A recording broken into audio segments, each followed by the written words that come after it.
Chers amis, Shabbat Shalom, nous allons étudier la Sidra de Vaïkra, première Sidra du livre Vaïkra.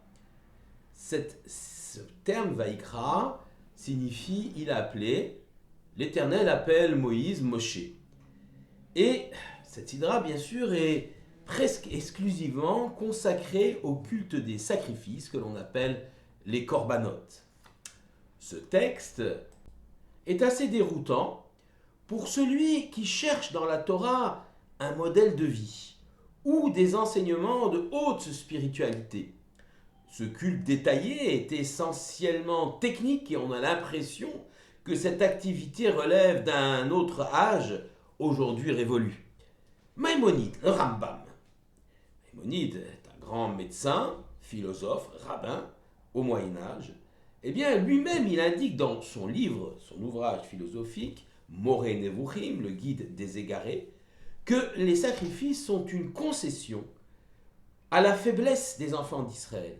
En effet, imprégnés des cultes, de la spiritualité même de l'Égypte, les Béné Israël sont pris, sont influencés. L'Égypte est une puissance. L'Égypte impose son mode de vie, ses croyances à l'ensemble de l'humanité connue du bassin méditerranéen de l'époque.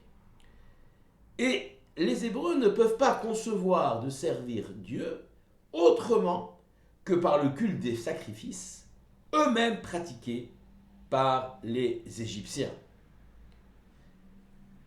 Maïmonide, donc, considère que ce culte des sacrifices est un pis-aller, une façon pour les Hébreux de servir Dieu et de se détacher du culte peu à peu, du culte de l'Égypte, de rompre avec le culte de l'Égypte, mais en gardant, on va dire, les mêmes modalités.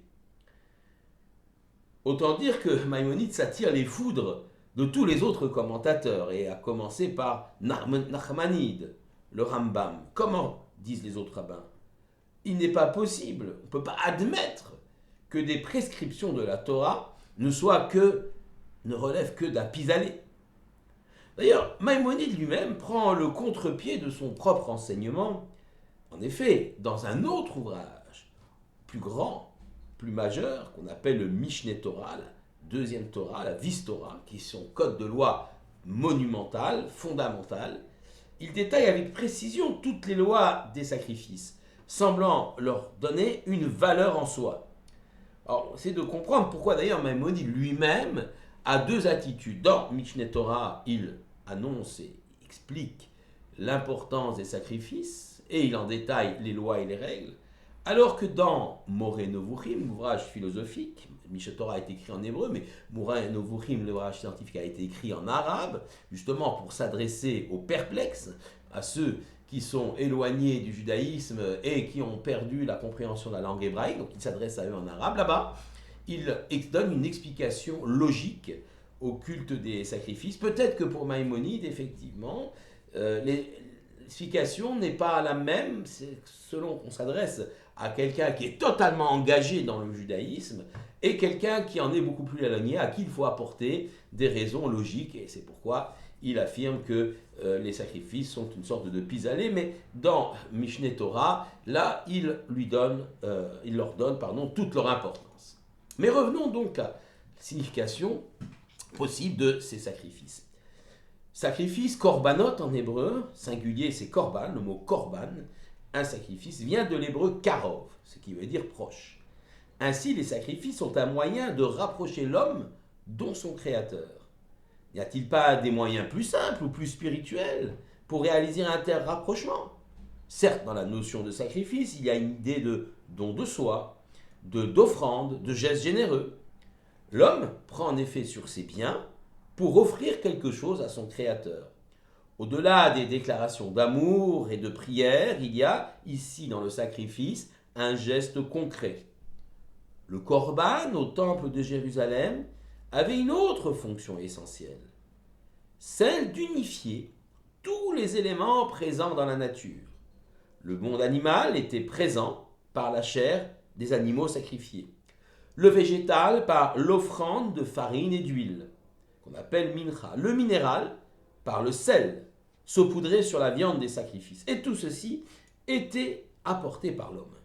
Ainsi, au cours des sacrifices, l'Hébreu tente de réaliser l'unité du monde créé pour témoigner de l'unité de son Créateur.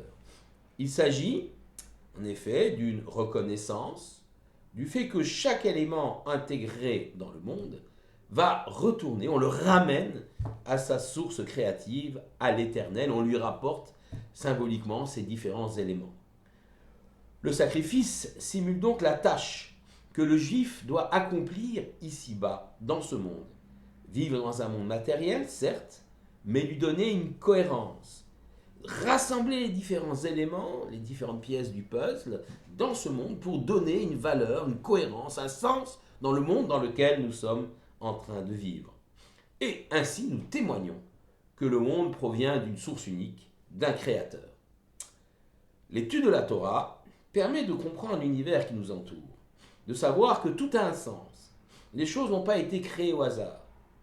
On peut en effet déceler derrière la création le créateur unique. La pratique des mitzvot nous offre la possibilité de bâtir un monde cohérent et d'utiliser les éléments matériels qui nous entourent pour nous élever spirituellement. Le sacrifice, le korban, a également un autre rôle, dans un cas très précis, de ce qu'on appelle le korban khatat, le korban qui vient pour une faute qu'un homme a accomplie. L'homme donc va payer sa faute, une sorte d'amende, en apportant un korban au temple de Jérusalem, en le sacrifiant et en imposant les mains sur l'animal sacrifié. Il va y avoir une sorte de transfert des fautes de l'homme vers cet animal. Il y a donc une sorte de substitution de l'animal à l'homme. L'homme a transgressé le projet divin, il a transgressé une loi, quelle qu'elle soit, et quelque part, il devrait disparaître de ce monde puisqu'il n'est pas dans le projet divin. Bien évidemment, on ne va pas le mettre à mort ou le retrancher, on va transférer cette forme de culpabilité chez l'animal. Et bien sûr, l'homme voyant l'animal sacrifié va quelque part se projeter et va essayer donc, voyant la gravité de sa faute, de ne plus donc récidiver. C'est une des fonctions du korban, ce n'est pas la seule. Et bien sûr, dans de nombreux cas, le korban va être consommé par les différents acteurs, notamment les prêtres, les kohanim. Donc il y a également une fonction, si on peut dire, nourricière par rapport aux serviteurs du temple que sont les kohanim. Enfin, je voudrais faire une mention particulière, puisque nous arrivons vers la fête de Pessah, sur ce qu'on appelle le korban Pessah, l'agneau de Pessah. Alors en Égypte, effectivement, les Hébreux ont sacrifié le korban Pessah. Alors, c'est un sacrifice qui est lié au fait que le mouton était un animal vénéré en Égypte. Le sacrifier, quelque part, marque une rupture avec la société. Nous avons expliqué au début de ce propos que l'influence égyptienne était massive sur ces esclaves, sur ces Hébreux asservis. Il s'agit ici de rompre assez violemment avec la religion de l'Égypte, avec les croyances égyptiennes, une sorte d'émancipation en sacrifiant le dieu de l'Égypte, le mouton qui encore une fois était un animal sacré, en le rôtissant pour bien qu'on entende l'odeur et en le consommant la nuit de Pessah, la fameuse nuit où les premiers-nés sont morts. Le korban Pessah, effectivement, premier korban Pessah a été celui de la sortie d'Égypte, puis ensuite cela s'est perpétué tant qu'il y a eu le Mishkan, le sanctuaire ou le temple de Jérusalem.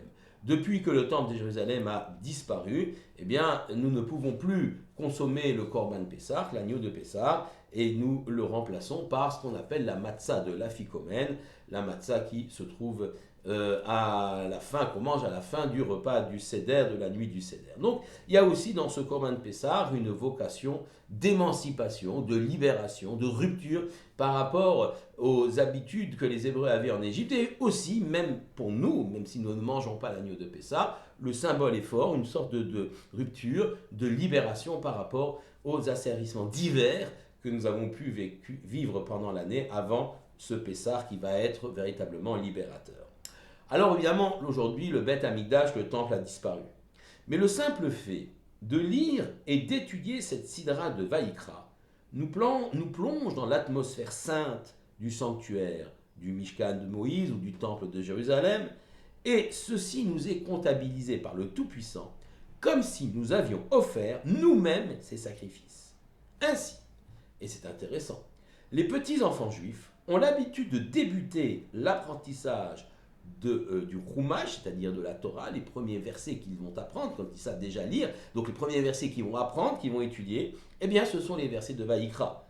On pourrait trouver ça curieux, on devrait commencer plutôt par Bereshit, le récit de la création, ou Noach, qui va sauver tous les animaux dans l'arche. C'est un peu plus amusant, un peu plus ludique, si on peut dire, pour les enfants que ces sacrifices extrêmement techniques. Alors en vérité, on commence quand même par quelques versets de sacrifice, même si parfois on passe à une autre sidra, mais on commence par cela afin d'imprégner les enfants de l'atmosphère de sainteté qu'il y avait au temple de Jérusalem, pour essayer, bien sûr il faut accompagner ça par une forme de pédagogie, mais pour essayer que nos enfants puissent être aussi imprégnés de cette kedusha de sainteté. Et il n'y a rien de plus extraordinaire que des mots de Torah qui s'échappent des lèvres de nos enfants. Shabbat Shalom.